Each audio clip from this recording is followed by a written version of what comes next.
we'll be diving deeper.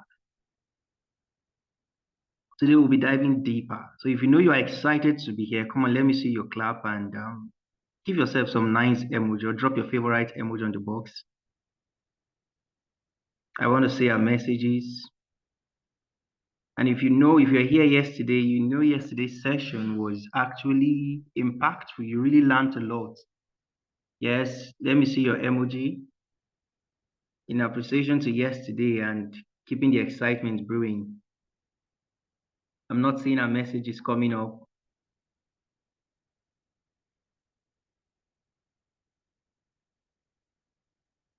All right. Thank you. Thank you. Thank you. Thank you. Thank you. I love this. I love this. It shows the room was really hot yesterday, and not just hot that it wants to burn everything down, but it was hot because it was stirring the passion in us to go back to get the things right, which we've actually done wrong before. Okay, without taking much of our time, we'll be moving over quickly to the national anthem so we can commence immediately because there's a lot for us to talk about. But before the national anthem, my name is Rufus Evesiri Ejukonemu, and I will be your anchor for today's program. So please do well. If you have any question, drop it on the chat box. When it's time for question, please. And also, if you want to speak, you can raise your hand up so you can be given the opportunity to speak. All right, so we'll take the national anthem.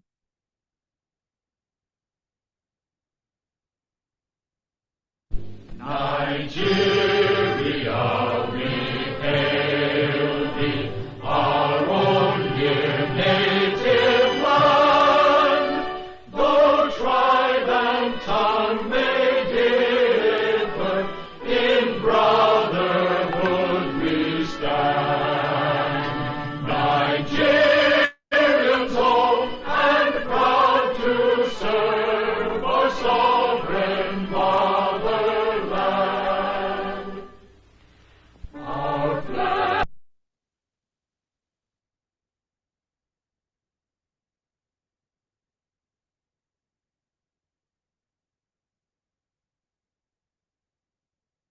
Okay, can you hear me for having?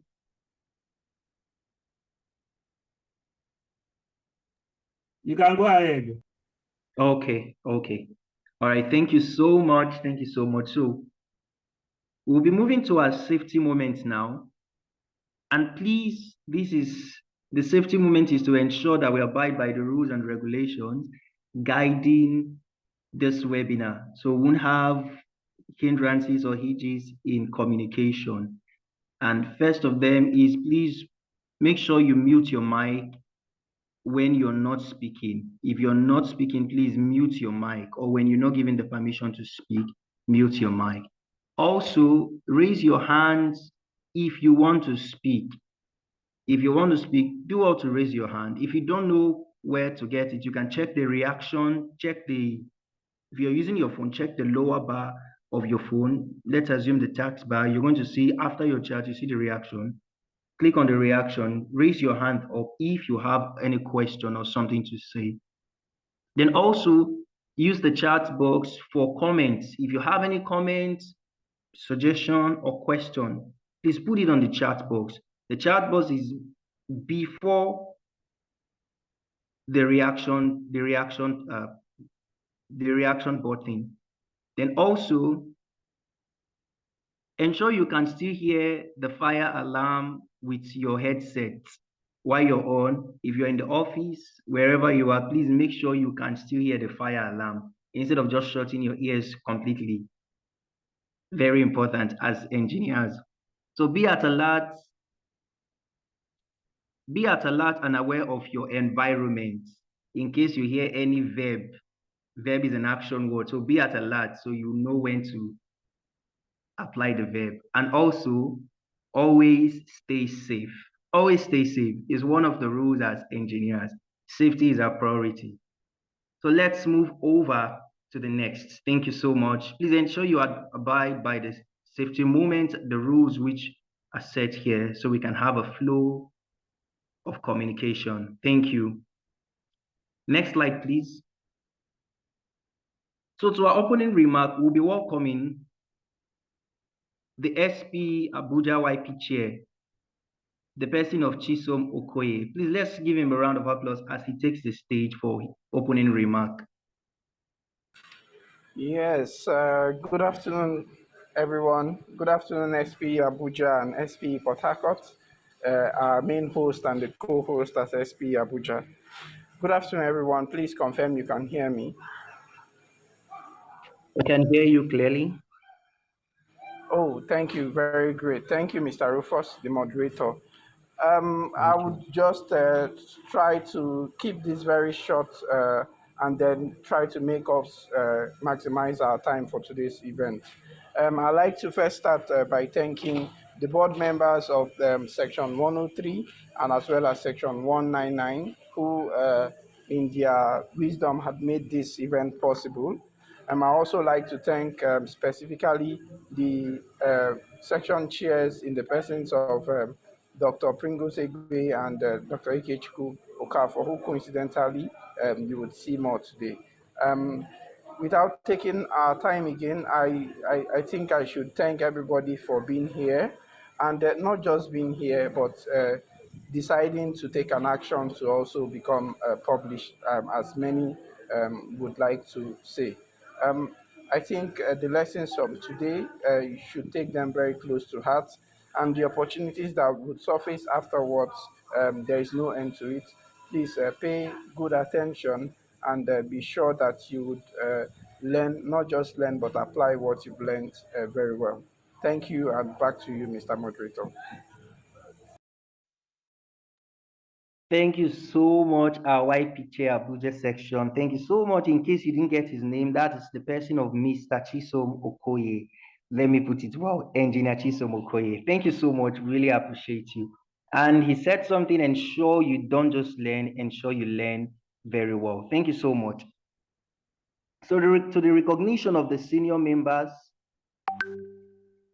so we are pleased to have some of our senior members joining us in this call today, and we really appreciate you. We hope this session will bring value to everyone who is present here. So we say thank you so much for, next slide please, for being here today, and we really, really appreciate you. We have the person of Dr. Ike. Can I have next slide please?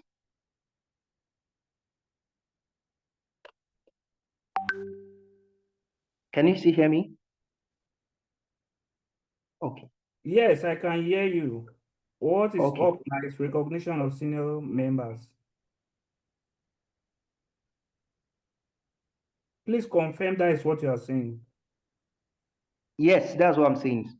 So we have, that's it. Can you hear me? Yes, I can hear you.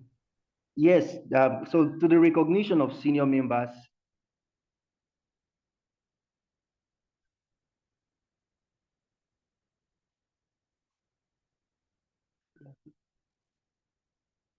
yeah, we can move on if you can hear me.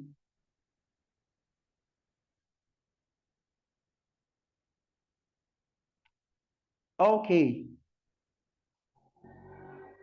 On to our icebreaker. If you know you are a champion, and you want to test your skills, so get ready to answer the following questions. So log into your Mentimeter on Kahoot.com, then you see the code displaying on the screen. That's 46427828. That's the code you enter to join the session. That's if you haven't. Menti.com. So you go to menti.com to join the session.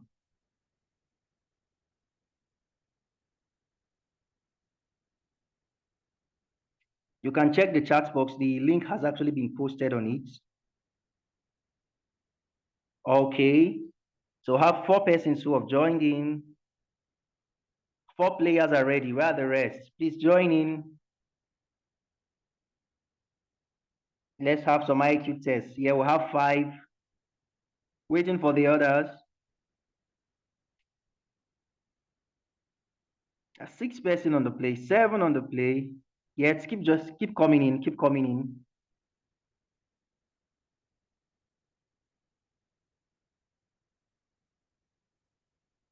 If you're joining, please join in quickly. The code is 46427828. That's the code. 46427828. So 10 persons on the call.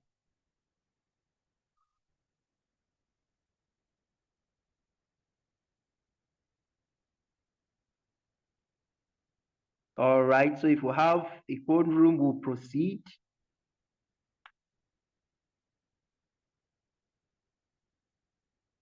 All right, join in quickly so we can save time. Join in quickly. If we have 4 more persons who are off. All right, 4 more.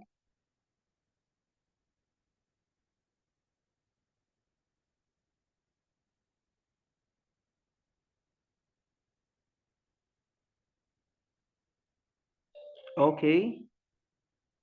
All right, keep joining, please, so we can proceed. All right, 18, 2 more persons.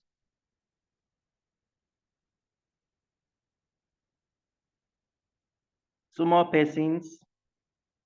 The code again is 46427828. 46427828. Make sure your network is strong so you become the winner for today. 1 more persons will take off and the flight is set. 1 more. And who could that be? 1 more.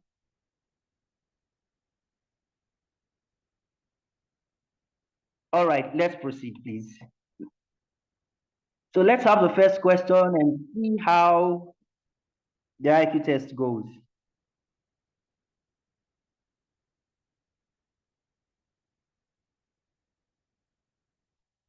You can move on, please. Move on with the question for the Kahoot test. Yeah.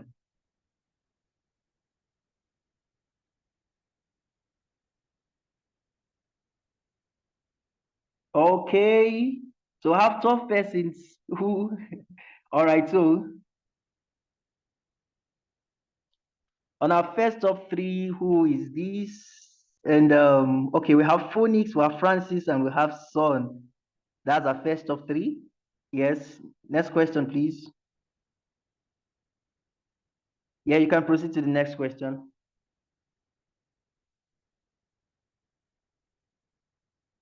When should you use passive voice in technical writing? A, always. B, never. C, when the process is more important than the actual actor.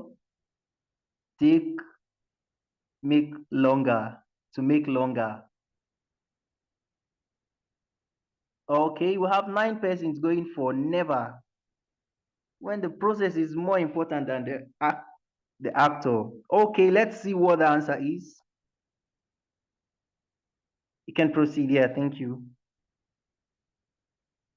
Do we still have Francis? Do we have Phoenix? Do we still have Sunday? Oh, we have both on the call. Okay, thank you. We have Folayo and Angel of Death. Whoa, who is this Angel of Death? Please don't waste anyone here. Thank you. All right, over to the next question.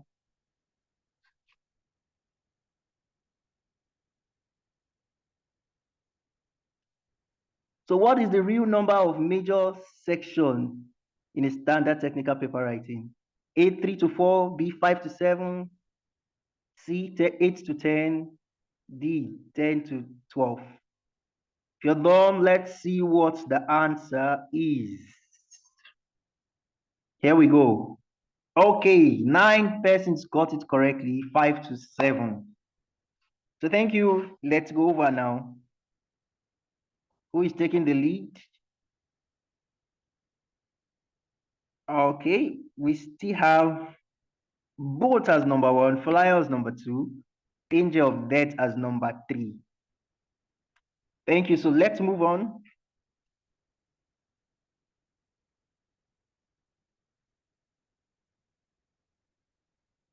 Which type of study is most appropriate for validating new engineering model? Opinion survey, experimental study, editorial commentary, narrative essay. So which one is the most appropriate for validating new engineering model? Let's see what the answer is. Experimental study. So who is taking the lead here?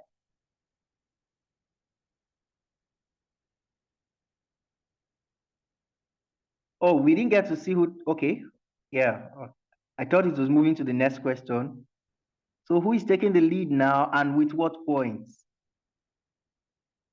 3467 Boats, 3291 Falayo, 3046 Angel of Death. Duke, you can still catch up. Duke, you can still catch up. Joshua, you can still catch up. Yes, you can. All right, let's go on to the next question. We have 5 more questions to go. And this is, what is a sensitivity analysis used for? What is a sensitivity analysis used for? What is a sensitivity analysis used for?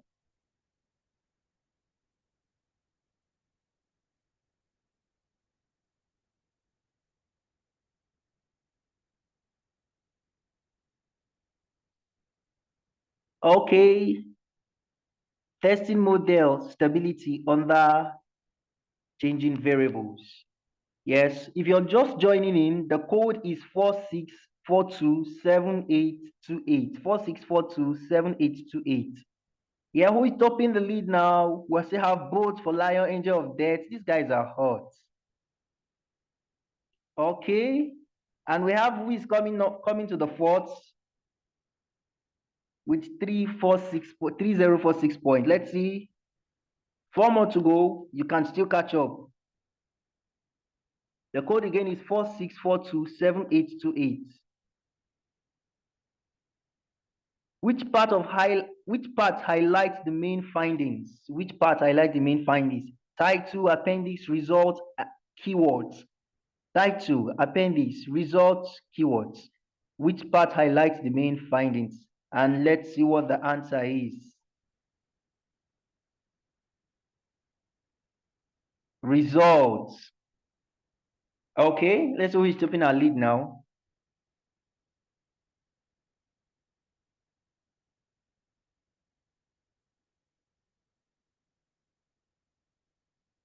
We still have both. I think this person is moving with the boat drivers because the speed is too much. Okay, 5,358. That's large. That's large. Falaya, you're still there. Wheezy, you're back to number 3. Whoa, congrats. Angel, I'm not seeing you. Number 4. All right, let's go to the next question. 3 more questions to go.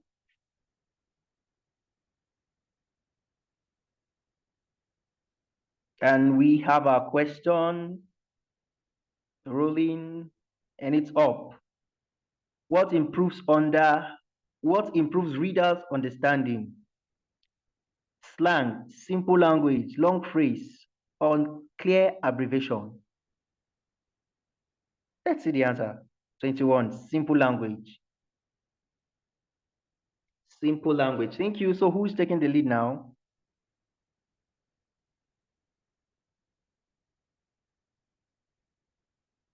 Oh, we still have Bolt, we have Flyer, we have Wiz. Angel has gone to 5th. And we have Danny Boo, number 4. Welcome, Danny Boo. Let's see what you can do here. Welcome. Next, please. Remember, the faster you answer, you click your answer, the more points you get. 46427828. You can still get something. Which peer review outcome? Outcome means the paper needs substantial rewriting rather. Which peer review outcome means the paper needs substantial rewriting? Accept, minor revision, major, reject. So let's see the answer. Of course, it's major revision. So let's go and see who is taking the lead.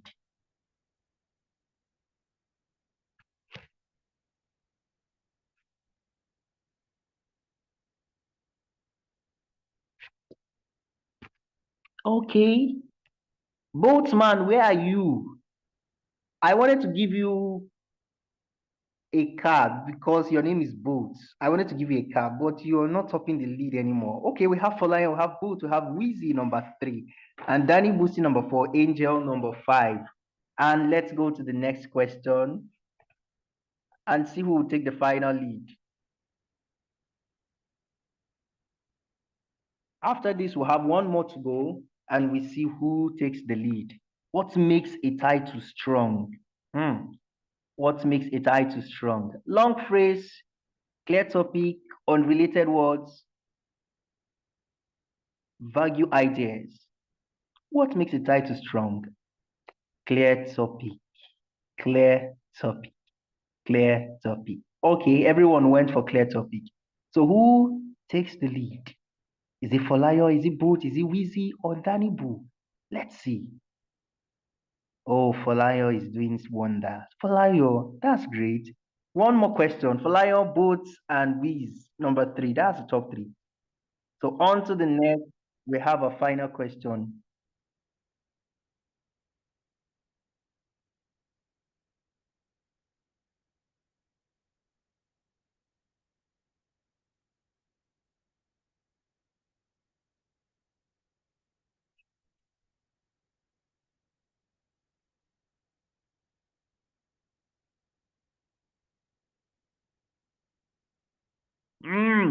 Show data quickly. All right. So one person went for replace text fully. Who is that? I didn't see the person. So congratulations to everyone for taking part in this session. And let's see who the top 3 is. Who makes our top 3 lists?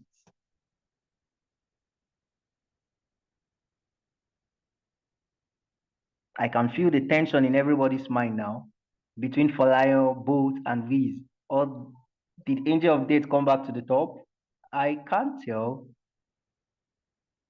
All right, let's see who our final winner is. Next.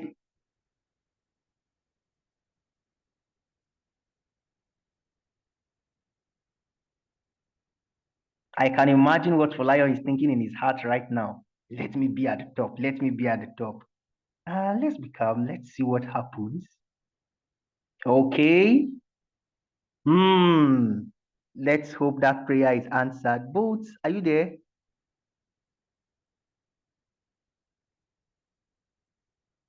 And Folayo is the number 1 with 8,301 points. Congratulations, Folayo. Congratulations, congratulations, congratulations, congratulations, congratulations, congratulations.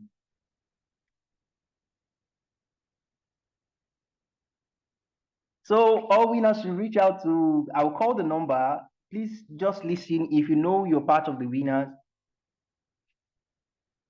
Next, please, let's see who are the top 3. We've seen a number 1. Let's see who the top 3s are.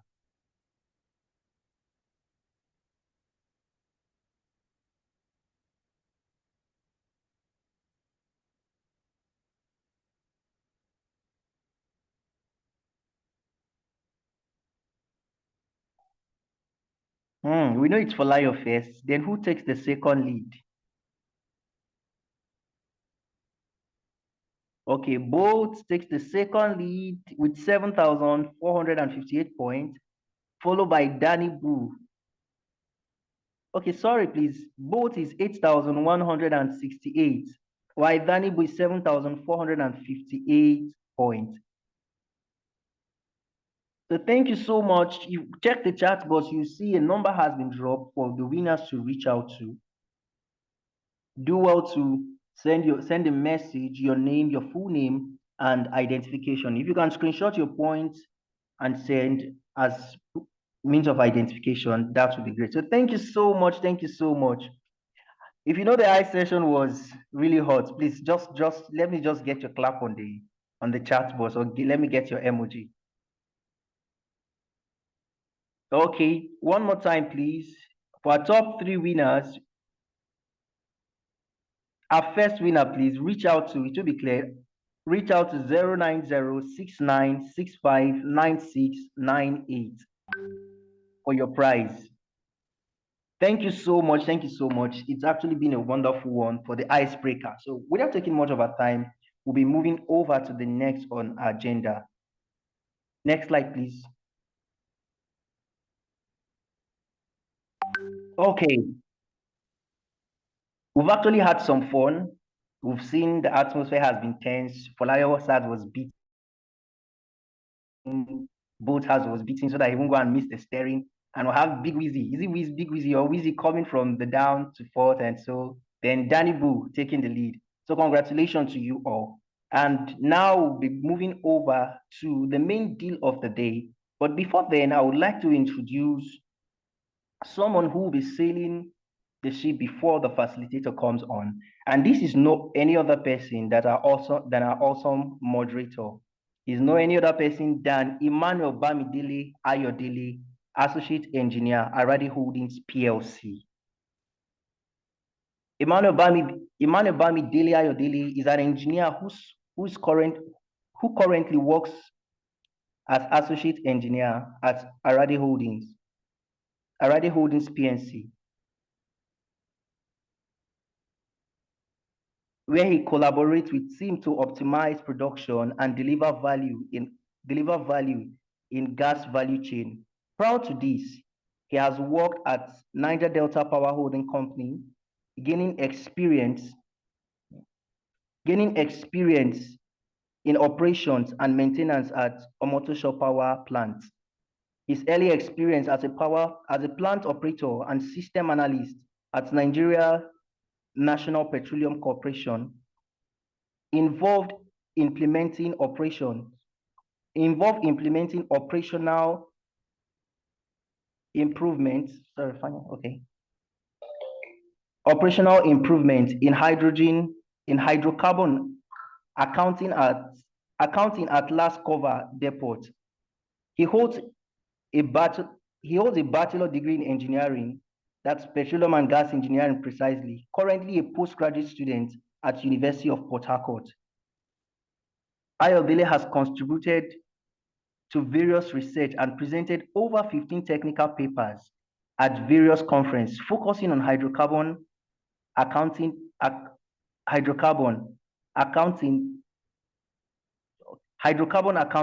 digital transformation, energy economy, and energy transition/security, as well as drilling fluid technology in Nigerian oil and gas sector. Let's make welcome Mr. Emmanuel Bamidele Ayodele as he takes the podium. Let's put our hands together for him.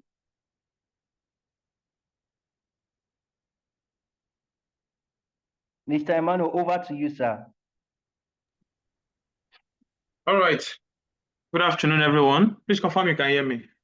We can hear you clearly. Most welcome. Can hear you. All right. It's a pleasure for me to be here to moderate this section. Please, can we go to the next slide?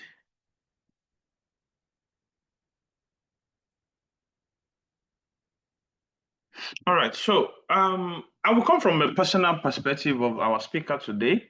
Some 9 years ago, as a student in University of Port Harcourt, our speaker today taught me how to write technical paper.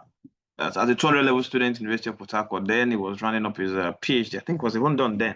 So today you'll be listening from someone I've known since for more than a decade. Definitely, it's not just a mentor to me.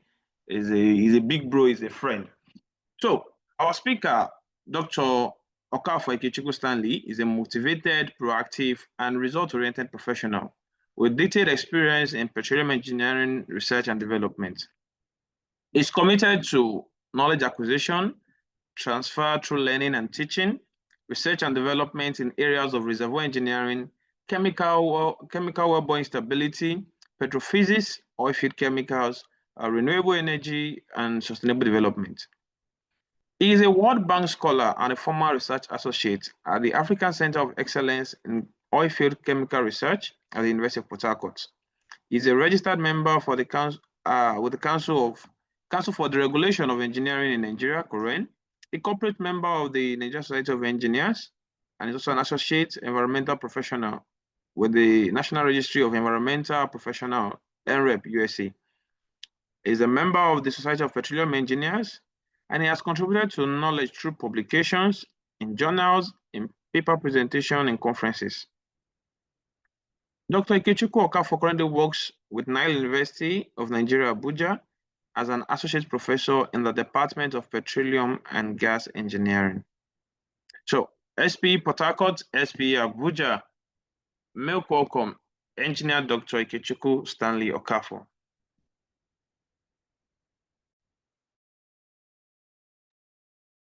Okay.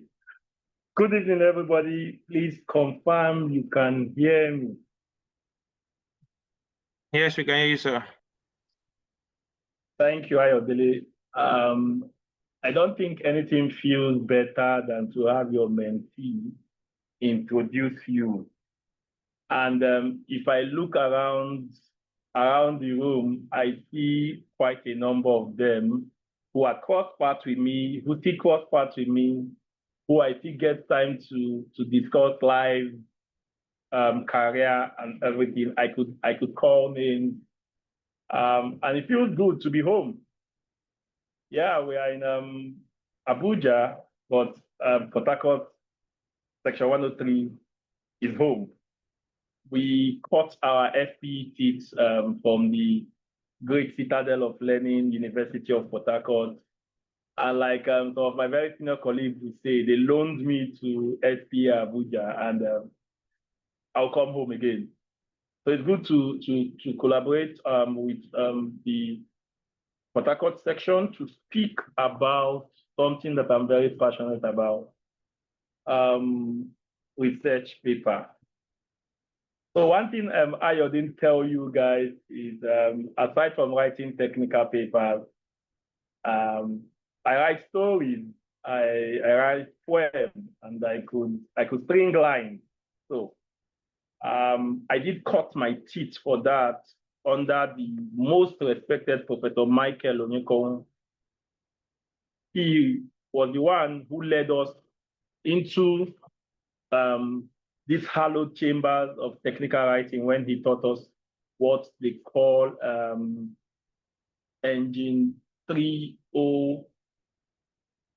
is it 303 or 302, technical writing and presentation. It was quite something else then really thought. So I would jump right into the presentation, and so I would share my screen. I'll share my screen right away.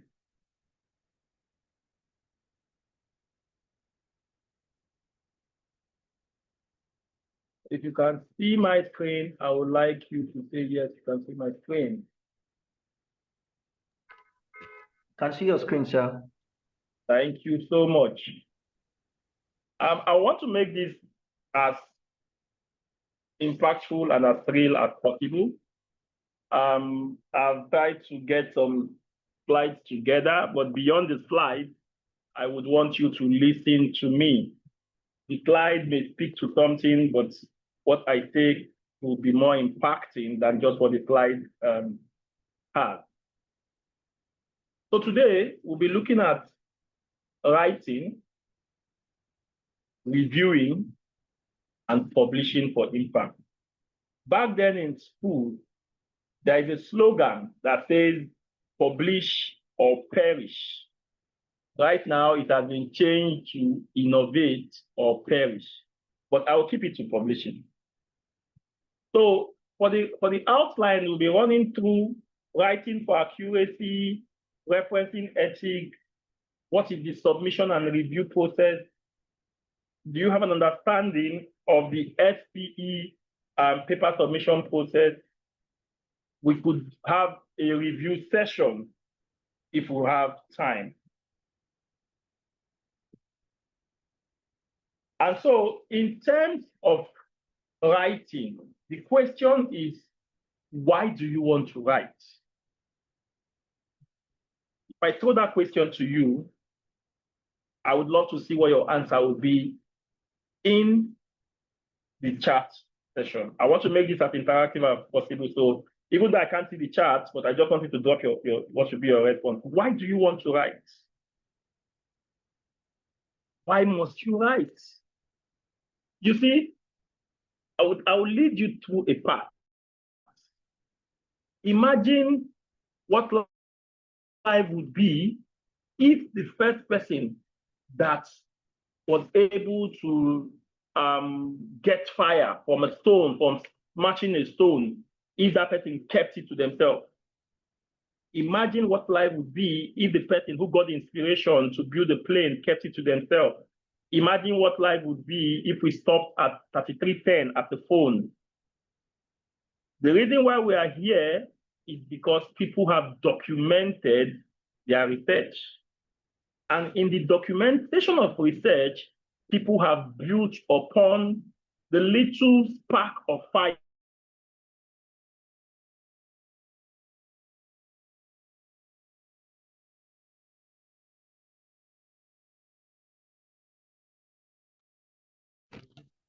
it's a flame. Can you still hear me?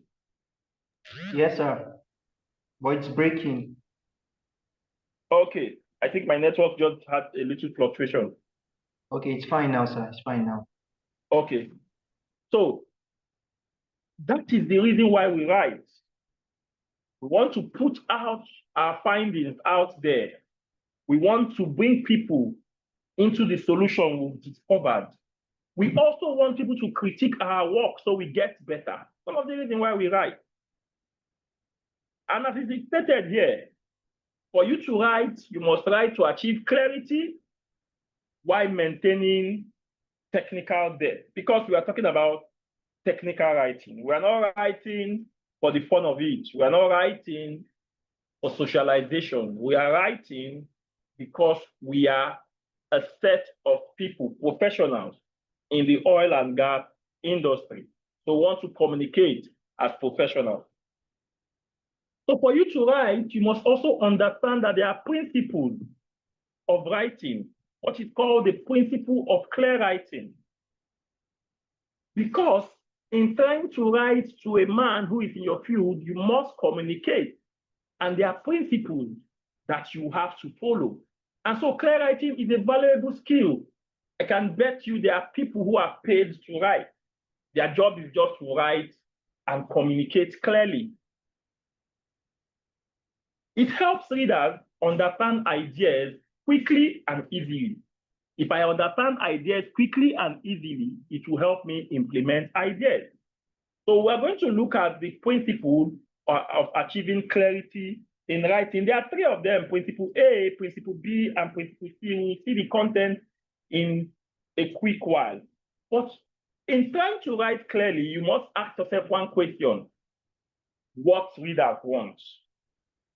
Your writing, the paper you want to write, the paper you are trying to write for SPE, any journal, will be a waste of valuable time if you do not understand what your readers want. Imagine I'm looking for something around permeability, and you are writing something around green energy. I'll just leave you there and go away. And so your readers want to see how you are able to organize your thoughts in a structured way, in a logical way for your ideas to flow and connect. Your readers want to see concreteness. They don't want to see something that is abstract. Your reader wants you to have a variety. Of course, they say variety is the spice of life, even in writing. Give us a variety of words. Don't be monotonous. Don't use one word all the time, because this would help you to understand what you need to put out there. If you have your readers in mind, trust me, by the time they read your work, they won't drop it until they are done. And so that takes us straight away to our principle of clear writing. For my principle A, I call it keeping it simple. What it simply means is you do not need to write these very long, verbose, long-winding sentences. You don't need to impress with those long sentences. Keep it short. Averagely, your sentence should not be more than 20 words on the average. Now, you see a whole lot of people, when they talk to you, you would understand, but when they write to you, you go and look for dictionary, because they don't write the way they talk. So you need to write the way you talk, because when you talk in a simple way, people would understand you. And so the third part of my principle A is to do what? Use familiar words. Don't try to go and use verbose words that you maybe don't even know the meaning, but they sound so good. No, common words over obscure words, just to keep your writing more readable, more understandable, and more accessible. We jump quickly to principle B, where you want to do what? Be concise. Use simple words. The complex words are there. If they are technical words, you may not have any choice. But when you have a choice, prefer the use of simple words to complex ones. Why do I have to put unnecessary words in my writing? I mean, if it's unnecessary, I should avoid them. So omit that word that doesn't add meaning. Don't overemphasize. When you write, and if you have to be concise, many times your readers want to visualize. And so you may want to use graphics to explain what you are doing. And so this is the principle B of your clear writing. Again, because you are not writing for yourself, when you want to write, you must apply the third principle, which is principle C, engage the reader. I heard when Rufus said, listen to the verb, because back in primary school, they will tell you a verb is an action or doing word. Make your verb active. Don't be passive when you write. Because when you are passive, even your reader loses that attention. Put action to your verb, variety of words, and tie your writing to the reader's experience. If I'm going to write in SPE, I'm going to write somewhere in maybe reservoir engineering aspect of my SPE paper. I know I'll be seeing senior reservoir engineering guys there. I want to look at my work, how is it linked to what is happening in that space of reservoir engineering. I want to tie it to the experience, because you're not writing for yourself. And so, in the summary of this, simplicity is best. Use familiar words, be concrete, prefer single words into more than the multiple words. Use short words. When you hear Anglo-Saxon, we are not going to be using the Latin words. Use the simple English words. The Latin word may need me to go and look for a dictionary. I need to use monosyllabic words, single syllables, over the polysyllable words that are high sounding. You understand? Your simple words will make your writing more understandable. That is the summary of what we are talking about here. And so that brings us to talking about what are the steps if I need to write. What do I look out for? We'll just have a quick summary of that in our next slide to tell you what you need to look out for when you want to write. So in trying to write, you must look out for the first thing, write a draft. Remember yesterday, Dr. Koro told us about from your abstract to your statement of problem, to your methodology, how to keep your results, how to talk about your conclusion, and all of that. Very sound teaching. I was there. I wish I had someone like that again back then in school who could also make this practical. You had, if you missed that yesterday lecture, go back to that video and look at it again. So write a draft. When you are writing that draft, just write freely, from your heart. Don't worry about trying to sound so very professional. Write freely and keep it. Maybe after 2 days later, pick that first draft and review it. You can review that and you will see some words that are not necessary, keeping in mind the principle of clear writing that we just discussed. When you do that, of course, you know the audience you want to write for, right? You now ask yourself, what I wrote, is it appropriate for that audience? So you review for audience appropriateness. Remember, I've told you about that principle of clear writing where you need to keep it simple and short. So you apply that principle. When you do that, you see, can you be able, you ask yourself, for each of my paragraphs, what do I have there? The advice, the recommendation is one idea per paragraph. Just so people can, when they get to each of those paragraphs, they can see the central message that the paragraph is sending. And then you do your final review to remove the words you don't need. Now, you could do this yourself, or you could pass this reviewed work to someone to look at it, because a second eye may see what you didn't see. Now, when you've done that, this is the summarized step to writing clearly. When you've done that, you move quickly to writing for accuracy and readability. Here, you are still applying your principle of clear writing. You don't need to use the big grammar, because who are you trying to impress? It's a technical session, it's a technical audience. Keep it straight, keep those grammars away. Now, if you have excessive details, maybe a very long proof of a principle, where do you keep it? Oh, appendix comes in there.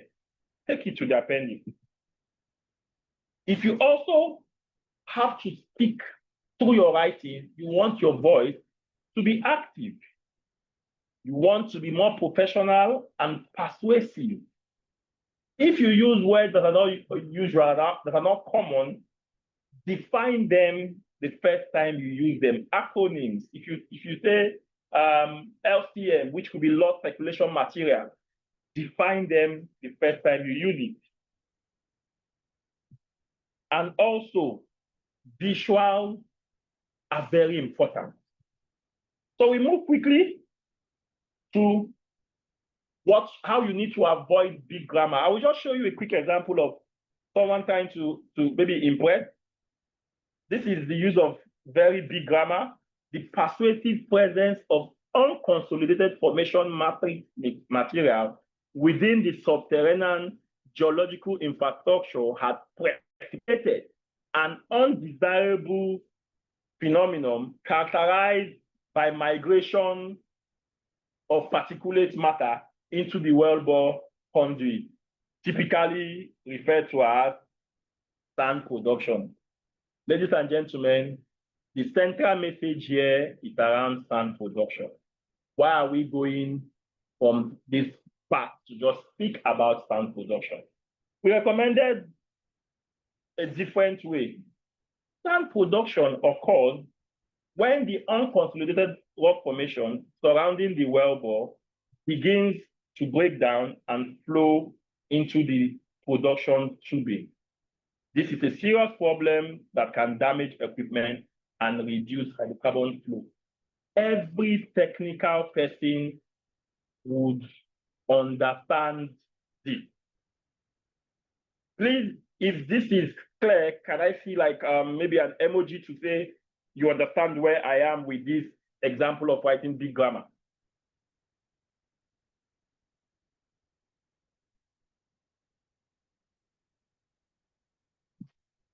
Can I still be heard? Yes, sir. Yes, sir. Okay. Okay. So we move to another example. This is even more interesting. But of course, for time's sake, we have a recommendation of how to proceed with this. The point I'm trying to make here is simple. Keep it short, keep it simple, keep it straight to the point.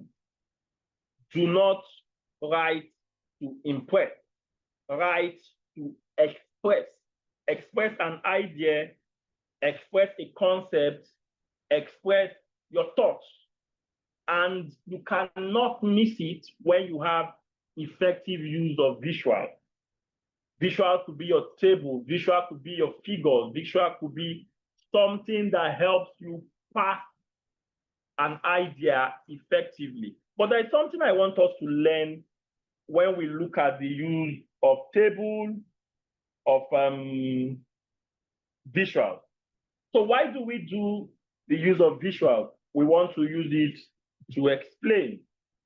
Because in technical paper, many times what gives your work that acceptance is how much you can express that difficult concept using a visual explanation. You also want to ensure that for every visual you are using, they are referenced properly. You also want to ensure that for your graph and your tables, they are labeled properly. And also, you also want to ensure that regardless of what you are writing, you must have titles for your graph and images. But outside all of this, there's a mistake that my years of reviewing papers and writing have taught me. People do not reference their tables, their figures in text.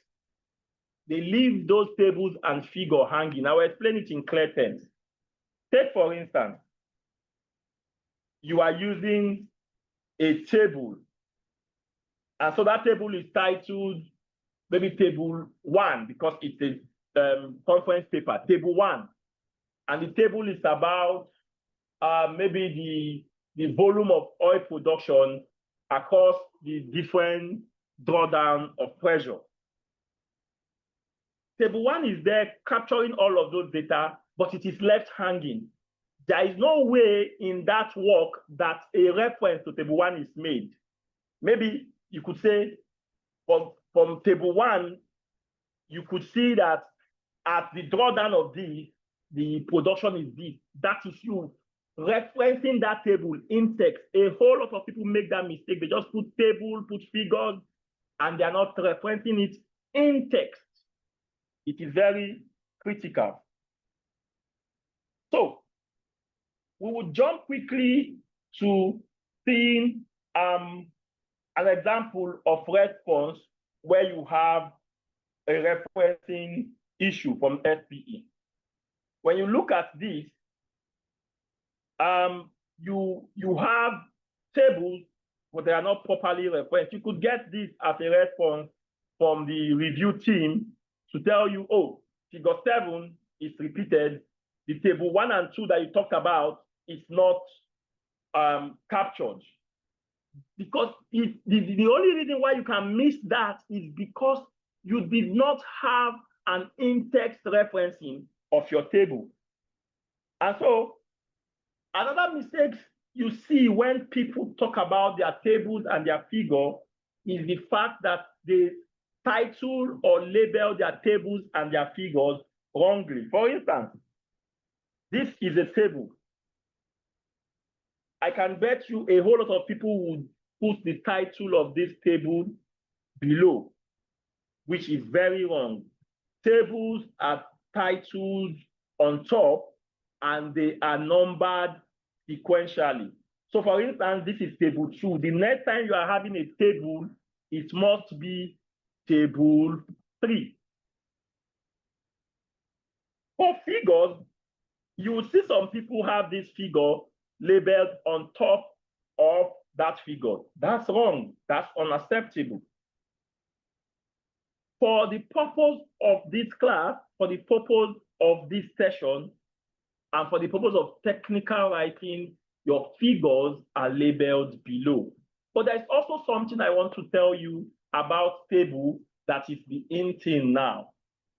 This table is acceptable for some journal, for some conference, but there are some people that would not accept this table because they will tell you they want a 3-line table where the first 2 lines that you can see here, these first 2 lines, this and this, These are the first two lines, and then the last line below. So how do you do that when you are writing? This is a table done on Word document. When you go to your grid, you can hide the other grid, the grid line, and leave it as a 3-line table. Right. So we'll make progress. When you have all of these, some of your tables or your figures are not actually things you got from your work.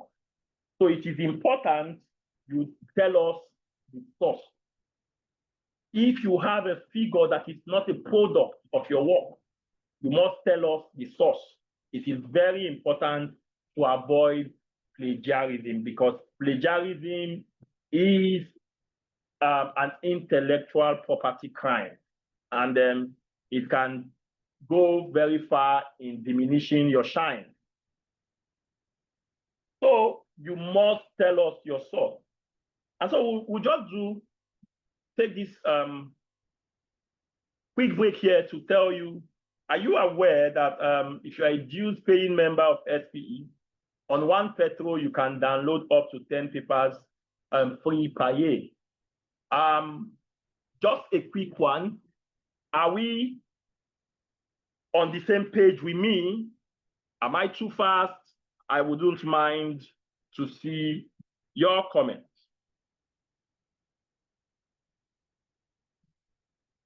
Moderator, how am I doing with time? We are still on track with time. We're still on track with time, sir. Okay, thank you. Okay, do I have any question on the chat? They want me to just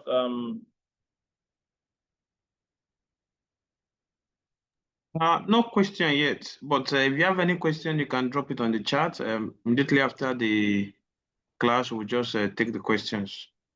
So Thank we you. want to talk about referencing, which is very important, writing ethics, plagiarism, and how to avoid plagiarism. I'll be very quick with that. Now, at the beginning of this lecture, I told you one of the reasons why we write is to build on research, is to pass solutions that we've developed, and for people to critique it, and for people to lean on what has been done before. So what that means is, for everything you are doing, you may probably not be the first person. Your idea from somebody's work may be novel, but the background, the basis may not be novel. So that is why referencing is important. You must cite the work that you are leaning on. You must give credit to whom it is due. It is important to track research and information history. And in terms of ethical writing, you don't just want to write for the sake of it.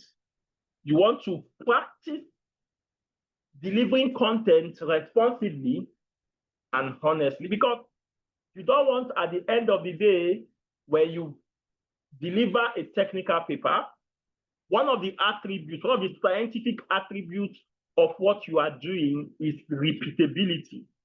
You know, people would, you can't just wake up and say, I woke up and I saw that we can just, if you add kerosene to water, you have a fluid that can help us recover 80% of our oil, would have a recovery factor of 80%. You can't just say that, even if it appears to you in the dream. Science would want to follow the process of science to prove that. And one of the proofs, it must be repeatable, all things being equal. And so that's why you must write ethically. And in doing that, you must avoid the temptation of plagiarism. Instead of plagiarism, stick to what you have, ask for collaboration, ask for permission to cite data, to use figures, but do not plagiarize. Do not manipulate data. Yes, we will try to see how to make the data fit in. No.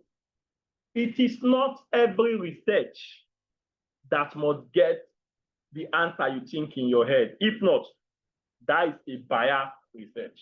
Research must not be biased.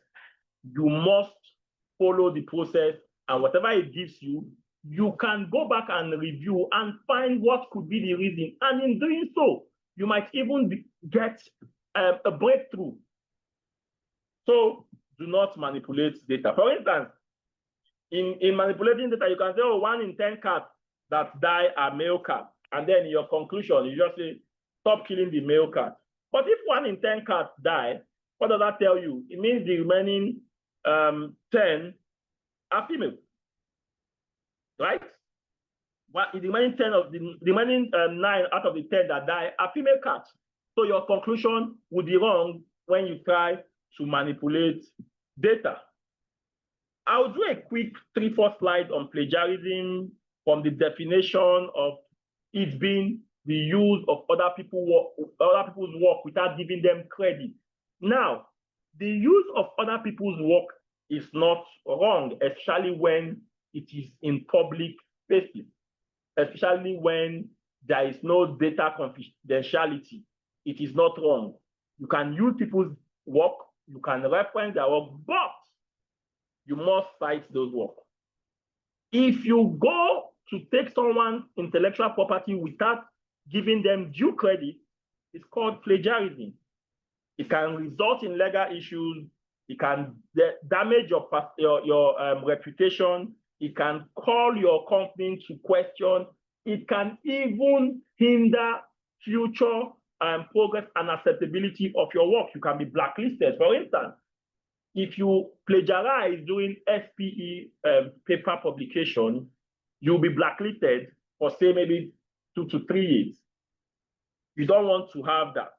And that's why this is coming timely for us to talk about this. There are different types of plagiarism, from direct plagiarism, where you begin to copy your text word for word from a source without citing them, to self-plagiarism, where you plagiarize yourself. Yes, it is possible. For instance, if you have a work that is a part of your work out there in a journal or in a conference paper, and you are using that same work and you're not giving credit to yourself, you are self-plagiarizing.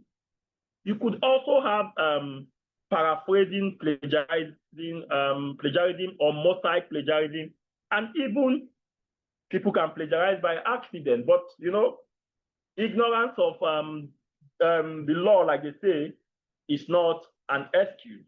We make progress quickly about the consequence of plagiarism. I've said that from penalties to reputation damage to erosion of trust. People don't trust you. People don't trust you as a source, and then your work is looked with a different view. And so it is critical we try to avoid plagiarism. But how do we do that? You must develop the attitude, the ethics of proper citation. There are several of them, from the American Psychology Association, which is APA, from the MLA to Chicago to the Harvard referencing system. It is critical you begin, because it doesn't diminish your work. It is only showing that your work had followed process, and your work is not just coming from the moon. There are works that is leaning on where your work is leaning. You must learn how to paraphrase properly. It is not just repeating people's ideas, right? You must still cite the original person, but you can add your words to it. When you are developing your work, you must keep detailed note of where you are getting some ideas from.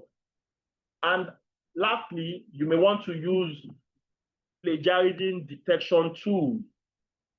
You have Turnitin, you have so many of that plagiarism tools that can help you ensure that your work is not plagiarized.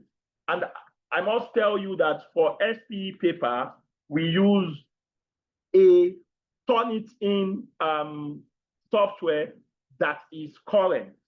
And that, I mean, I'm giving you this as a secret. We use the Nile University of Nigeria plagiarism tool, and just last month, it was upgraded to be able to detect AI.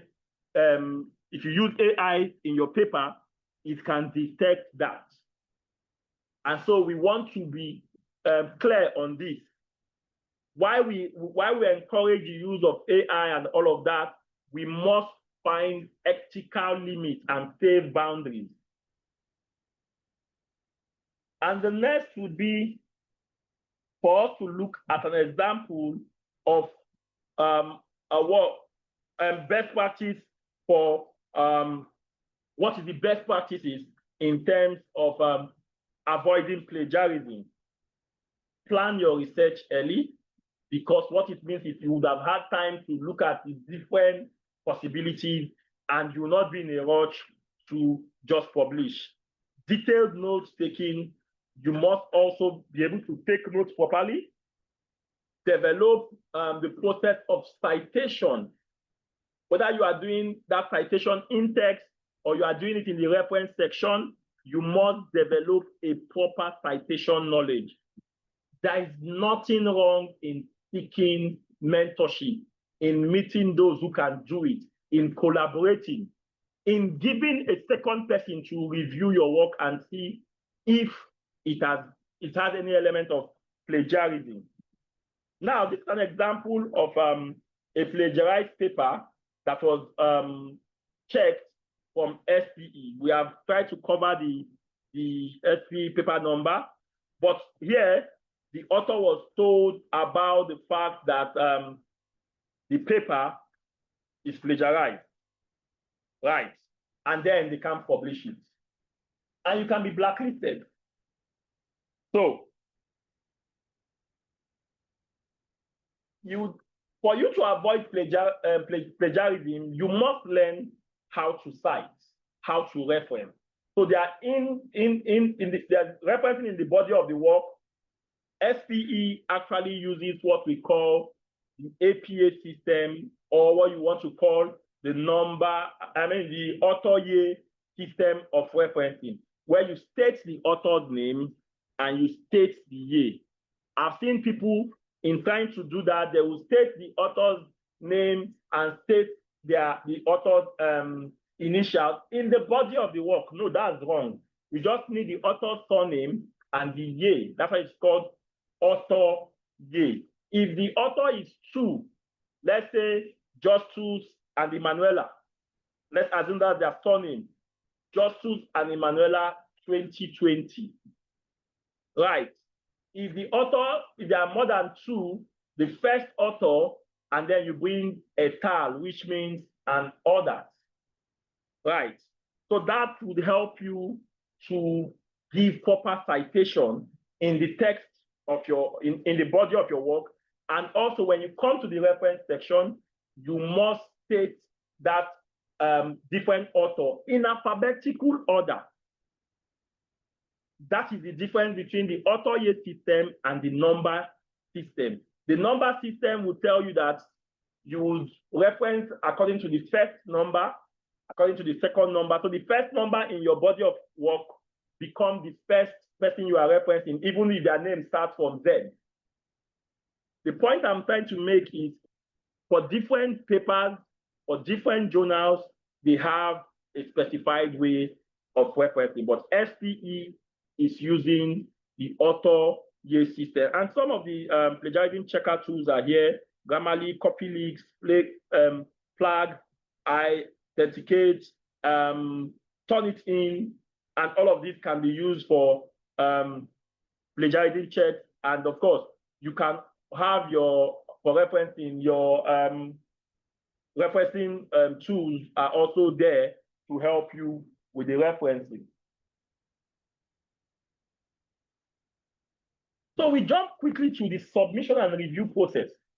Now, having followed what you learned yesterday in developing your paper, and also follow the principle of clear writing to have a proper review session, you must submit this paper for it to be reviewed. Are we aware that the call for paper for SPE is out? And I'll tell you a simple secret today. Quite a number of people are not aware. This secret is the fact that there will be no extension for SPE acceptance of abstracts. I will repeat myself. Today's council meeting, it was clearly stated there will be no extension. So if you have your abstract, you want to put it together, you want to start sending them. Dr. Cole gave a very instructive session about writing your abstract. I would want to repeat for clarity. Your abstract gives like a summary of what you have in your work. It tells of what was done, how it was done, which is your methodology, results obtained, and your major conclusion or recommendation. That's simply in a nutshell an abstract. But let's jump to this. What is the submission process? In the submission process, SPE Nigerian Council will use the Microsoft CMT portal for submission of SPE paper. Before you are able to do that, you must register. If you do not have a session before now, if you've not been submitting, you need to register as a new user. And upon registration, you would have in your login details and your password. And when you come in, go into this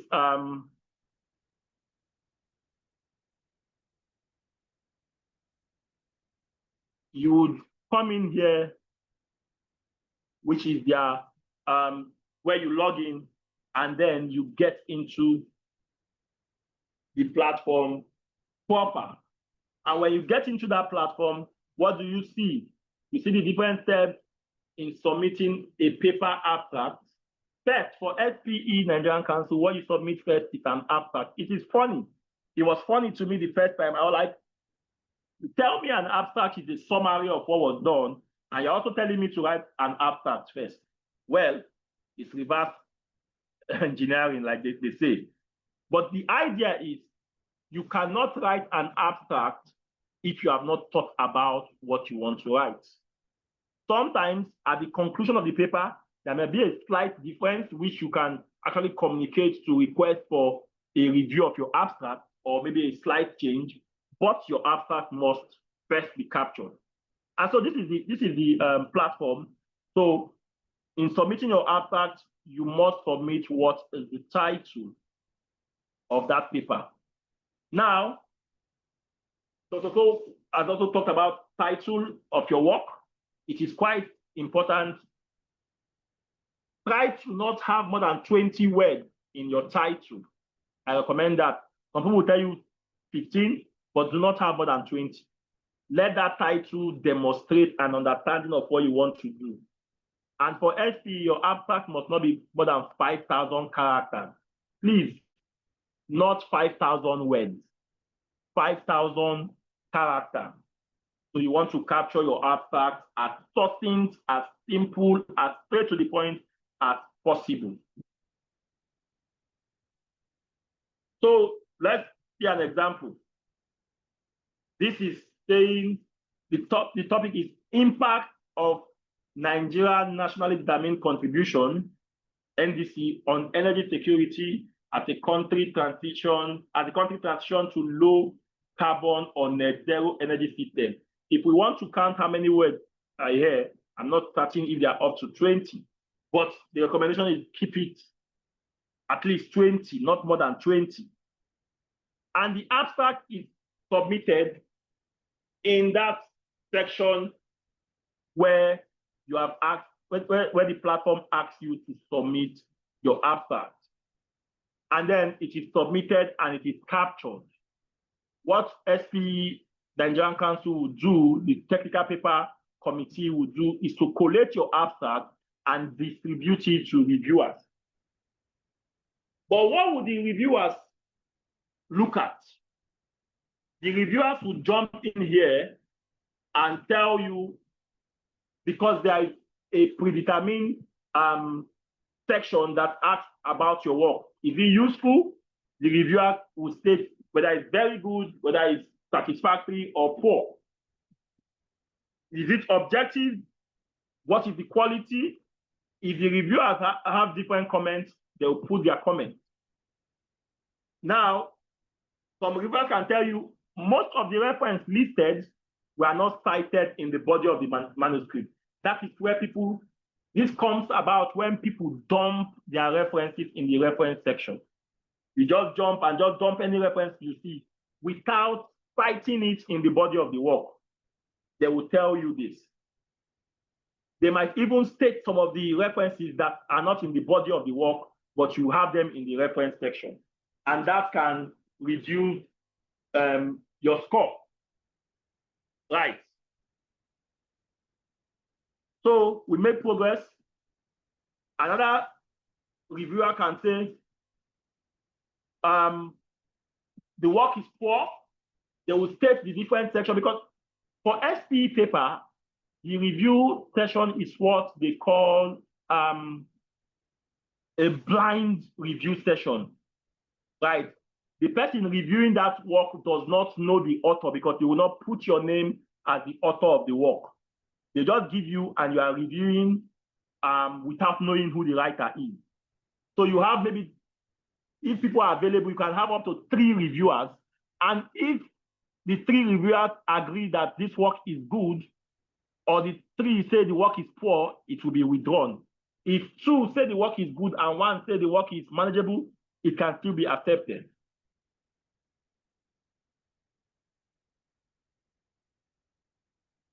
Now, you could see another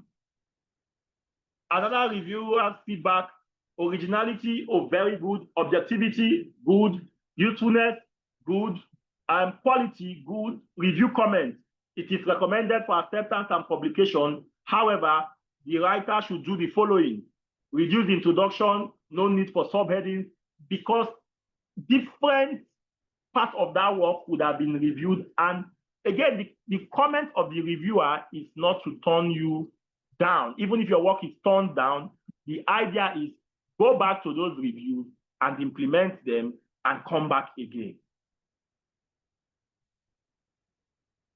Now let's look at something, a bad review. For originality, below average, maybe they've checked it on Turnitin and they see that maybe it's having 40% plagiarism, 50% plagiarism. Usefulness is good, objective is good, but quality unacceptable. Plagiarism is a bit high. The work is not in paper publication format. Citations are not referenced. Therefore, we are recommending a rejection.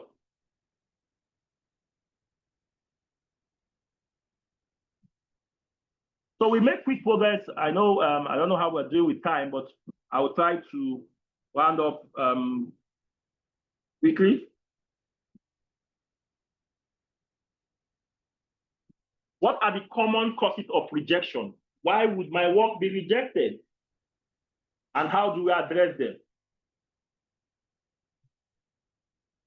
If you use poor language and your presentation is poor, chances are that your work may be rejected. For every journal or conference, there is a format. If you are out of scope for that journal or conference format, that work can be rejected.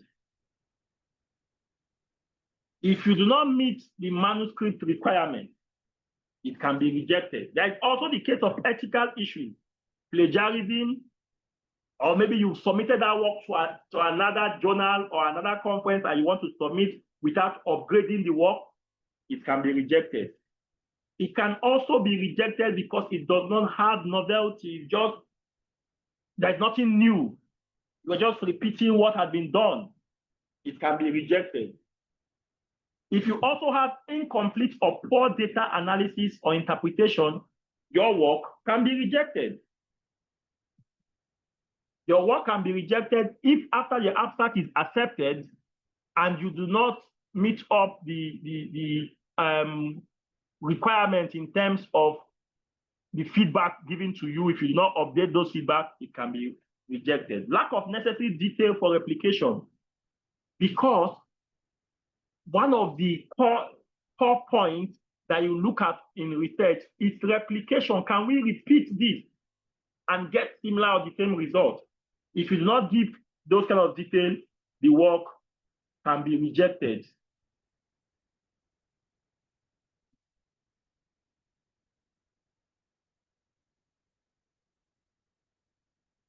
So we make progress quickly. So let's address the issue. For every paper you want to write, be it conference paper or journal paper, you must read their scope and instruction for authors. SP provides this in the call for abstract. This is very important. It's like you are going to somewhere and you don't have the address. How are you going to get there? They've told you dress code, white and white, you wore black and black. It's from the gate, they will bounce you. So you want to look at how are you going to proofread your work. You see, when you write in your head, you would have written it. But if you look at it again, you would have missed some tenses. Maybe you would have missed a word. And so you must have to proofread. This is what will help you manage those kind of challenges. You must use the journal's instruction or the paper instruction for authors. For every work you have used that is not your work, please, I beg you, cite them. Nothing makes your work rejected more than this. Cite. If you are not going to cite it, take it out of your work. Please. Referencing is super important. Please do not submit one work to different journals or conferences. They can blacklist you.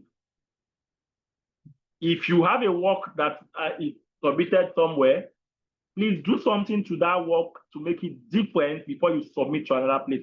But if you must, let the people publishing that work, let them know what you are doing. Your literature review for a work in 2025 cannot be 1999. That work can be rejected because it is out of bounds. Your literature review is just not relevant. Because between that time and now, so much would have been done. And so you want to have a literature review that is current. If you have data, maybe you've done an experiment and you are saying you are developing a model, you want us to use this model. If there is a need to validate what you've done, validate that work so that it shows that it follows first principles. Dr. Cole said it yesterday. Some of these things are easy, but it must follow first principles.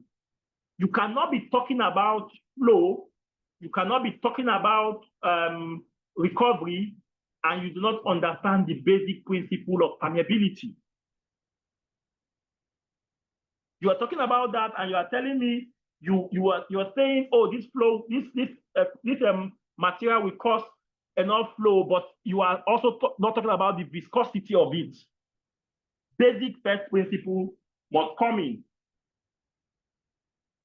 When you write, please, it's a technical writing, provide sufficient technical details in the method. And this is just simple to do. If you use an equipment, take the equipment, take the standard of that equipment.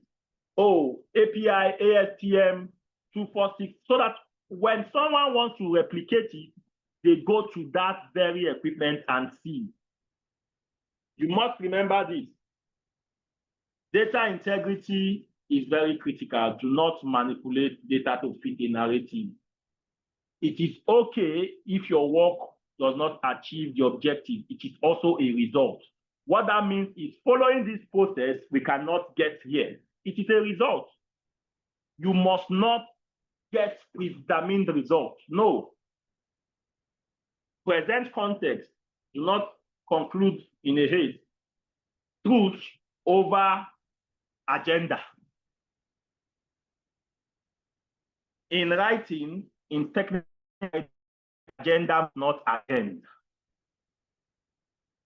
And so, if I have more time, I might share some of the work we've done and show you the process of it.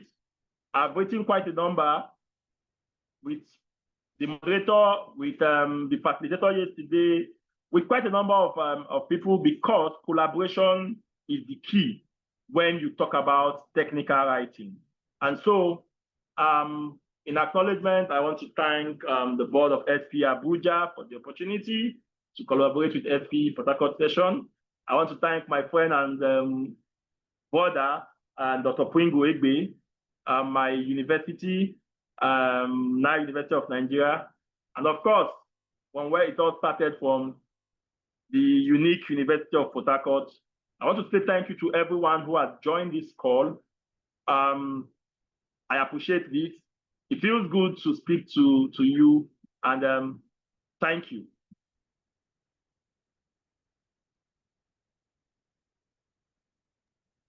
All right, thank you so much, Dr. Ike. My notes are filled. You're gonna say things during the next NICE conference. All right, thank you so much. So I think we still have a bit of time. I don't know if you can share from your side any paper you've worked on, just a bit of review for our audience to see, sir. While I keep thinking, let me check the chat box. Okay, we have a question. The first question is, please, sir, throw more light on the acceptable time boundary for a good literature review. A good literature review, what's the timeline? Please confirm you can hear me, sir.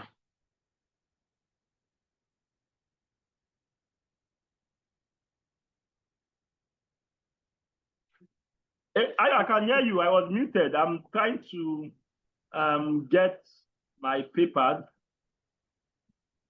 Okay. So Mr. Chukwuebuka is asking what's the time frame that we can have for our literature review. Okay. Chukwuebuka, thank you for that question. It's quite a critical one.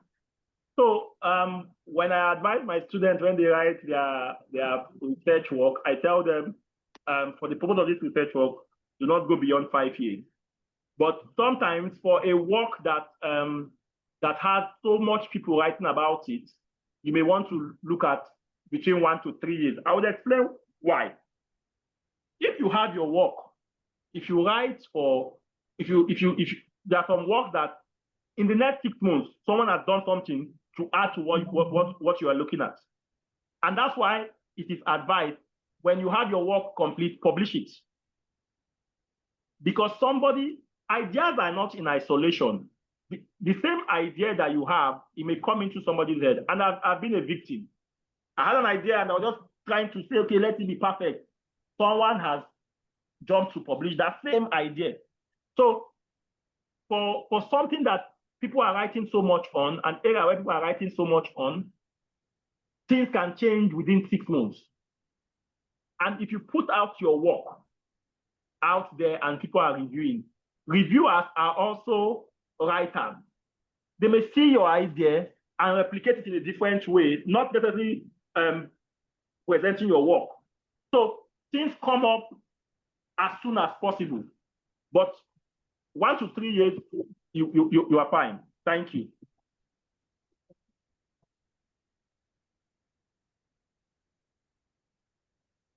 Ayo, can I share? Yes, you can, sir. Yes, you can.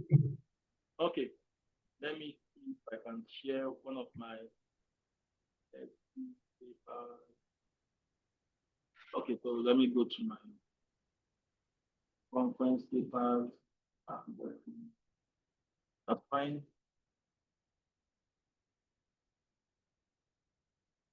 So can you see my screen?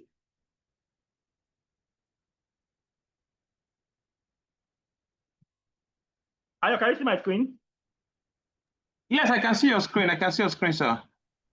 So I think I wrote this paper in 2018, right? This work was for my master's project, Impact of Salinity on Oil Recovery During Water Flooding. It was an experiment. That experiment was done in the lab of University of Port Harcourt. We fabricated a core flooding equipment. I think we were about 4 who did that, and we used that for an experiment. If you went through the University of Port Harcourt in and around 2011, 12, that equipment was serving the department. So we did this, and we published this work with SP Nigerian Council. If you look at the abstract, like I told you, I said an abstract. Sir, please, can you please reshare your screen? We're only seeing where you have all the documents. You're not seeing the paper. Oh, okay. Okay. Let me reshare.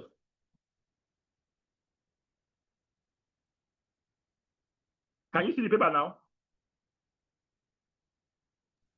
Yes, we can see the paper now. Okay, so this was a paper we wrote in 2018.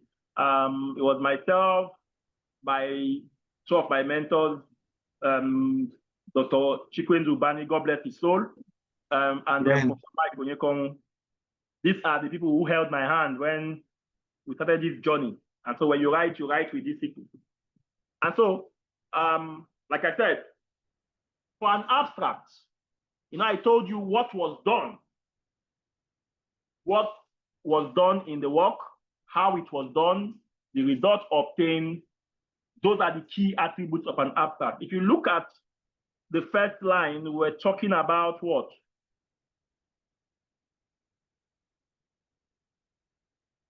We're talking about improving the recovery factor of conventional reservoirs. It's a critical factor, right?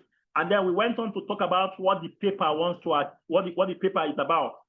It describes a laboratory experiment. Clearly, you are not saying this is a field work. It describes a lab experiment to investigate the impact of salinity on oil recovery during water flooding, and to ascertain if there's any relationship between salinity and the type of oil in terms of the recovery. Now, we went ahead to talk about what was, how it was done. Now, during the flooding experiment, the cores were individually flooded with high salinity and low salinity brine. We have clearly talked about salinity, right? We have also talked about where we are applying this salinity, secondary stage recovery, right? We have also given you the value of the salinity of the brine between 5,000 to 30,000, and there is also a distilled water that is 0 ppm. Then after describing this, what next are you going to talk about? The results. You talk about your results because they want to follow, because when I pick up your abstract, I want to see that there is something I need to get. So for an experimental work like this, you want to state what the result is. Now, when you state that result on its own does not make sense if you are not discussing it. If you see after mentioning about the results where we talked about the high salinity brine recovered 61% and 63% of the hot, heavy, and light oil, while the low salinity brine recovered 51% and 56% of the oil, the results obtained are attributed to reduction in viscosity ratio, wettability alteration, and reduction in IFT and natural variation between the cores. You are now throwing more light on that result inside that abstract. So when somebody picks it, if they are interested in wanting to see what happens here, they will pick your work and go through it. We started with introduction, like Dr. Koro said yesterday. You want to strongly talk about your introduction in SPE conference paper. You do not have that luxury of time to bring out your statement of problem, your objective, all of that to be captured in the introduction. But when the person picks it, the person is seeing what you are doing.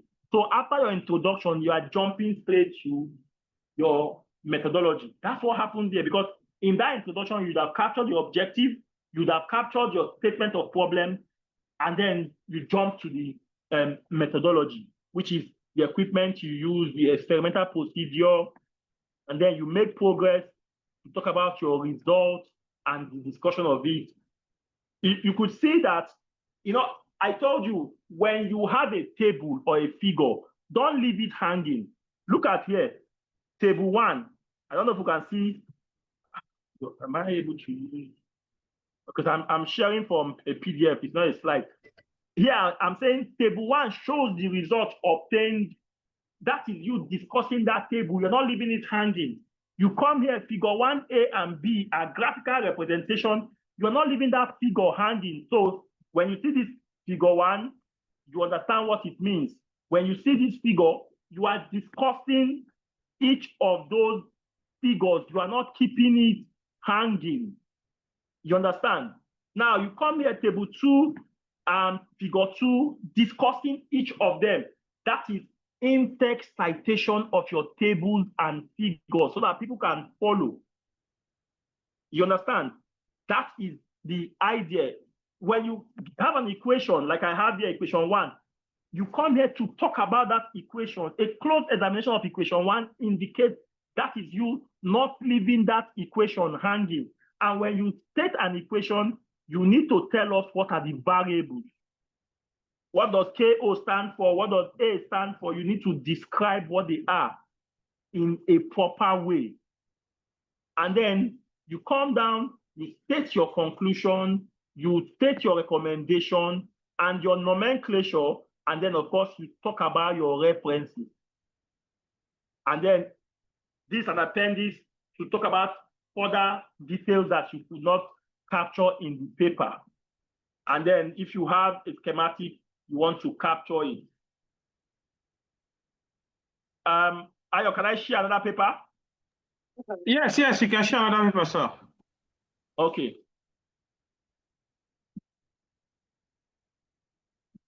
Let me see if I can get another paper.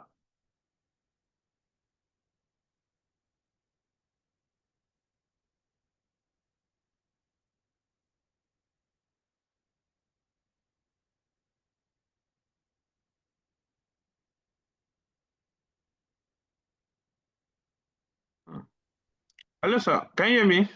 Comment. I'm trying to share a paper. Okay, yeah. So, but while you're trying to do that, can you please take this question from Duke? He's asking if you need permissions from all authors and websites. So I'm guessing it's requiring maybe co-authors. Okay. Duke. So if I get you clear, you're saying if you require permission from, is it authors you are referencing their work or co-authors you are writing with? Can Duke speak up if I can, so I can get it clearly? Duke, you can, maybe if you cannot speak up, just type it in the chat box, I'll take it. And also we have, okay, say for referencing, sir. Okay, for referencing, no, you don't necessarily need, so if the work is out there, if you are able to assess the work, that means the person put it out there for you to assess it. What you are going to do, you don't necessarily, so permission could be in terms of, if you are working in a company and there are maybe constraints around data, you can seek permission, maybe from a government institute, yes, you can seek permission to use their data. But if an author has published the work, it's out there in the public, you must reference them. You don't necessarily need to seek permission per se, because it's out there in the public and you are referencing them according to the journal they published that work in. Is that clear? All right, sir. So this is one paper myself, Ayo, and some other people did. I think that was in 2020. It's around the evaluation of coconut fiber in low circulation material in drilling operation. The same concept is SPE paper. You need to capture your abstract to show you results. You could see here there are results that you did, and because it is that result that sells that work and how you explain the result. If you come here, you will see introduction, you will see your figure, and of course, when you come down, you talk about your introduction part can lead you. Within that introduction part, you are having your objective and all of that. And if you want, you can have a short literature review just to show that this work is not done in isolation. It is sometimes advised to have your literature review captured inside your introduction. But of course, there are different processes. Look at an equation.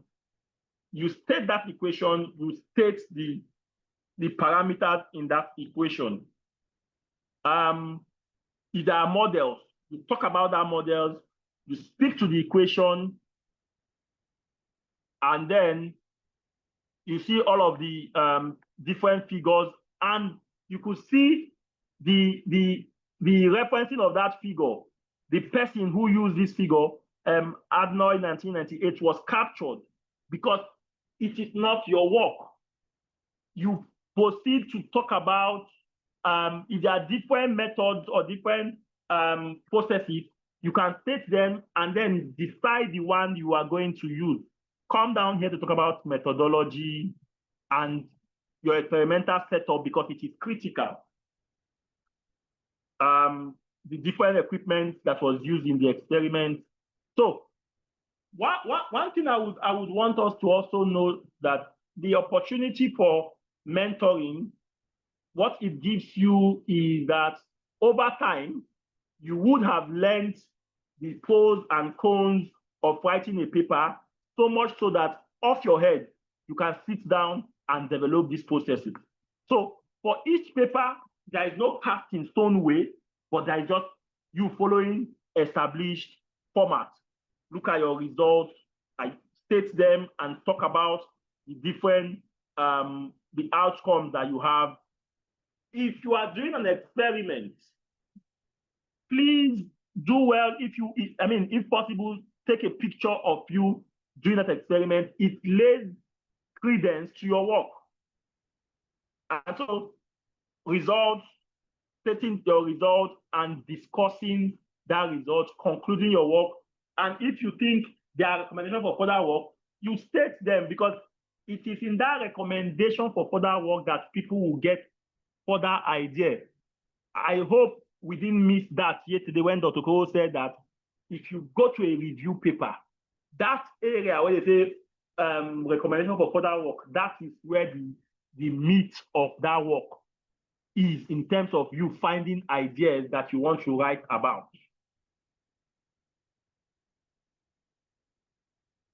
Okay, Ayo, that will be all for me. Is there any other question, whether of what was talked about yesterday that someone needs clarity or what I presented today, I'll be willing to take them. Thank you once again for the opportunity.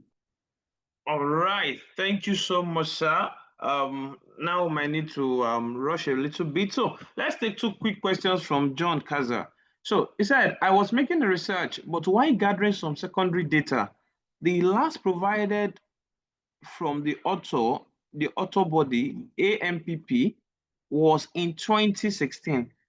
How can I do in such a situation? Can I still use that data? Looking at 2016 about 10 years ago. And also is asking, does SPNIS accept submission of paper reviews, of submission of review papers?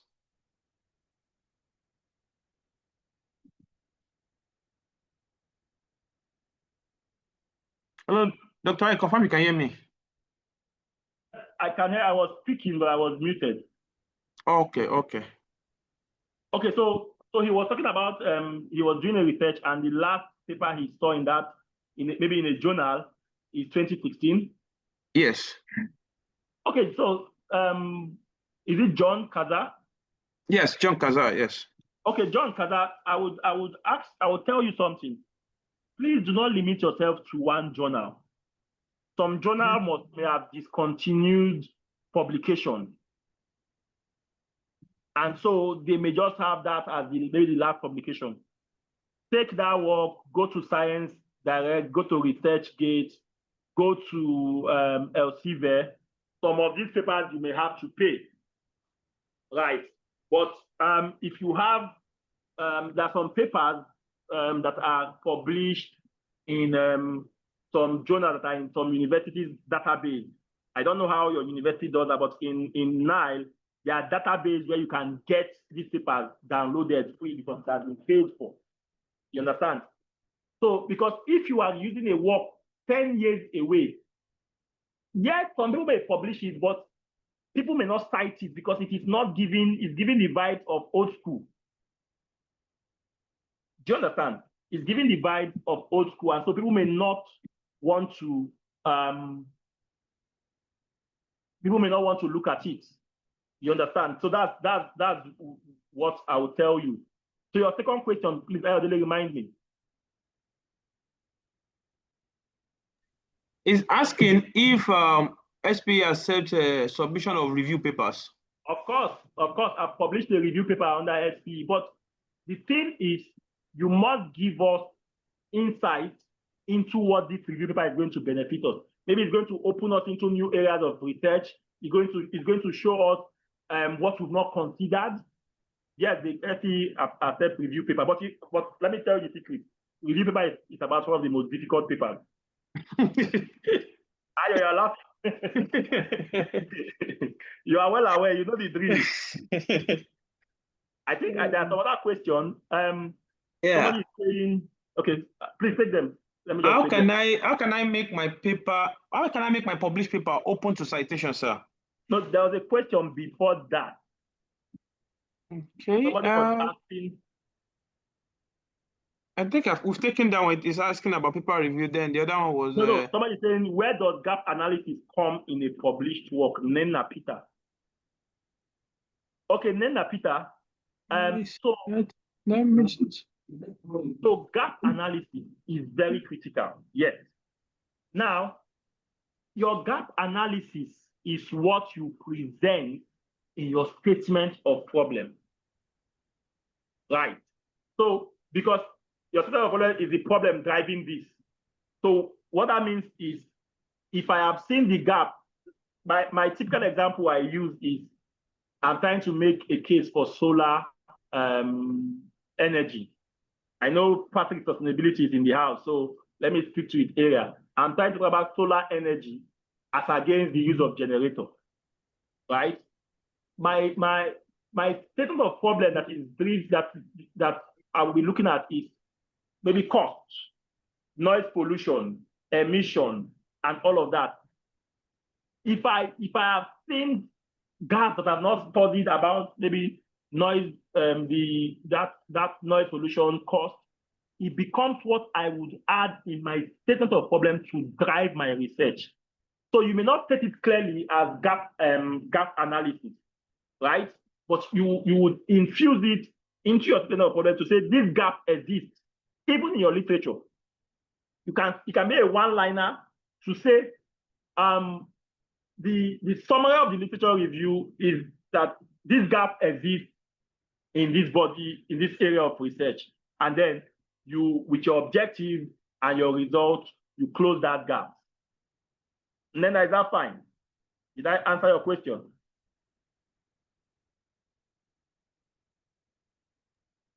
All right. He's also asking, how can I make my published paper open to citation?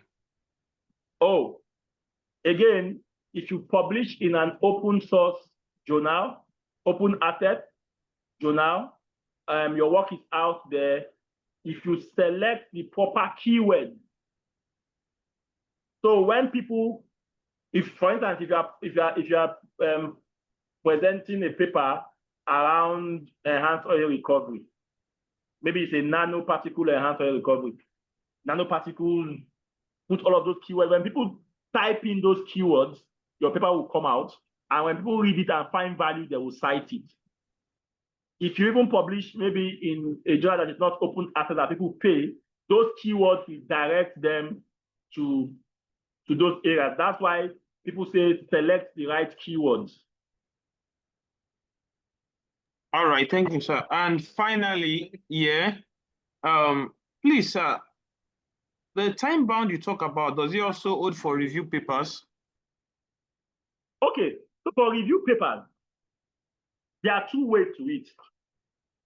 So when I wrote my first ever work, which is my research project, I was writing on, I still remember my topic, don't worry. I was writing on log-derived permeability. So I was writing on log-derived permeability. And one of the first work done on trying to, because, you know, permeability, you can get permeability by core analysis, but you cannot measure permeability directly from log, basic petroleum engineering, right? So one of the first first attempts done to try to relate log parameters to permeability was done by Cosney, I think in 1960 something, and then the work was extended by a collaboration between Cosney and Kármán in what was called the Cosney-Kármán equation. That kind of work is the basis of that research. You can state it even in your review paper because that is the basis of where everything started from. But as things are building up, you want to get the most recent. You can use old papers to say, this is the theoretical concept, but this is where we are now. So even in your review paper, you want to review to the latest work that was done. That is what gives your review paper the very standing that you want. Thank you. All right. So someone is asking, yeah. What is the review paper? So for instance, if we have, let's say, nanoparticle enhanced oil recovery, right? Pardon that by area, so I'm talking about it. I can do a review on work that have been done around the different kind of nanoparticles. Are we using organic nanoparticle from organic material, from synthetic material? I can do a review around all of the different nanoparticles that have been done to show us that this is where research is right now in this particular subject area. So a review paper is a paper that tries to look at what has been presented, review them, and bring them into perspective. Thank you. All right, ladies and gentlemen, SP Abuja section, SP Rako section, everywhere you are joining us from, thank you so much for your time. It's been 2 hours of intensive learning. I learned a lot. And at this point, I will have to hand over back to the anchor for the rest of the program. Thank you. All right, thank you so much, Dr. Ike. I really want to appreciate you. And to our moderator, thank you so much, Mr. Emmanuel. I believe you've passed the baton from Dr. Ike to you, from you to someone else. We'll get to know the person sometime when you'll be the one facilitating a research program like this. Thank you so much. We really appreciate it. Please, can we put our hands together for our moderator? And also, please, let's put our hands together. Don't be selfish with your clap. We have Boat here. He can give you a ride free. Yeah, Boat is here. He will give you a ride for free. So put your hands together for our moderator and also for Dr. Ike. We love you, sir. Thank you so much. We appreciate you. We appreciate you. Okay. So we'll be moving over now. Please, wherever you are, if you know you have a good lighting in your location, kindly turn on your camera. Turn on your camera. Let's have a photography session.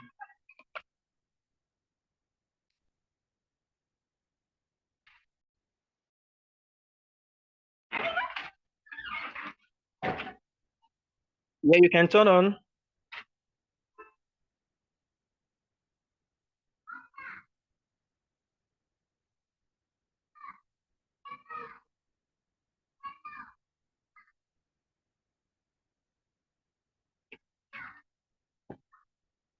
Okay, we still have some persons who have not turned. Let me see. Alamin Sani, you can turn on your camera. Chidi, you can turn on your camera. Chukwemeka, you can turn on your camera. Yeah, Chukwebuka. Daniel, if you're here, please turn on your camera. We need to have a photography session now.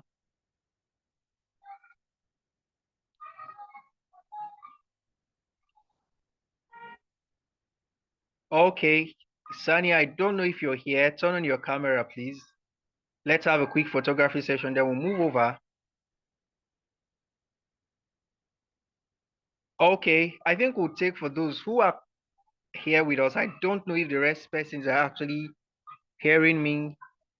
Okay, Mr. Dare, if you can hear me, please turn on your camera.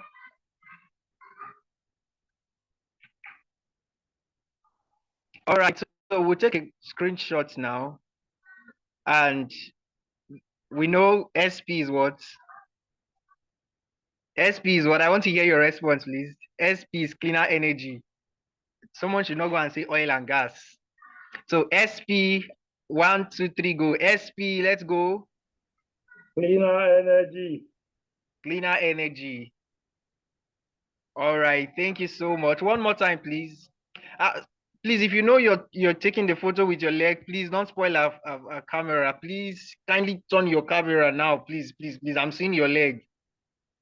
I'm seeing your legs. Please, we want to see your face, not your leg. Please. We don't need this on our LinkedIn channel. All right, thank you so much. Thank you so much. Photo has been taken. Thank you so much. So on to the next now. Next slide, please.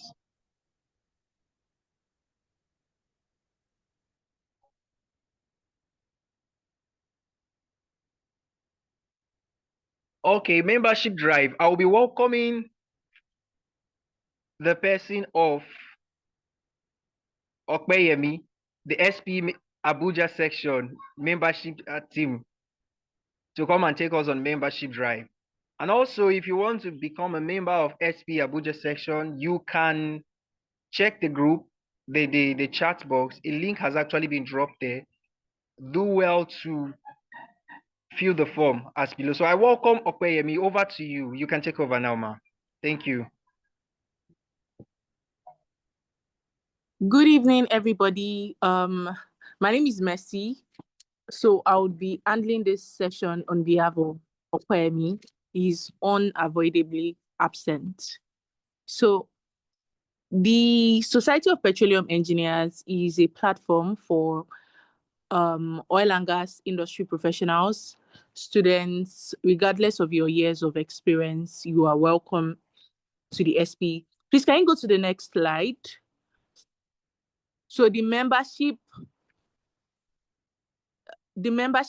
format includes the students chapter, the recent graduates, young professionals, senior professionals. So irrespective of your level of experience or your years of experience, you are welcome. And being a member guarantees you various benefits that include networking with peers in the industry, leaders, gaining mentorship experience, having amazing sessions like these ones that we just concluded, career visibility, technical events, conferences, and access to great educational resources like journals and papers. So if you would like to join us, please go to the next slide.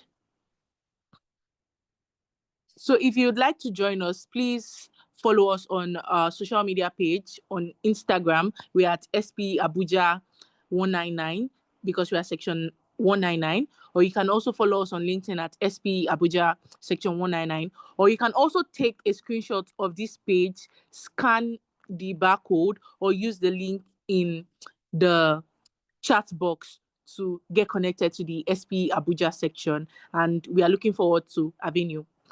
So some of our upcoming events include Blue Christmas visitation, hands-on walk, plan your goals, and the graduates member zone.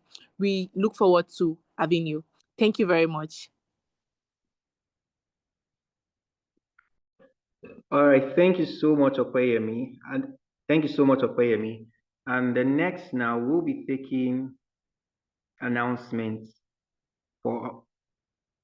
Okay, she has done that already, please. She are taking the announcements for upcoming events. I think I'm missing it. Sorry, please. We'll be taking the announcements for our upcoming events. Yes, and welcome the SP section YP chair. Over to you, Mr. Chisom.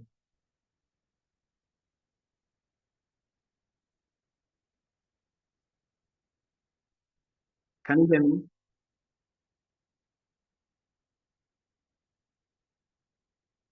Is Mr. Chisom on the call? Mr. Chisom Okay, is not on the call, so I already took it on his behalf. okay, you've taken, okay, Yes, yes, okay, yes. Thank you. Thank you so much.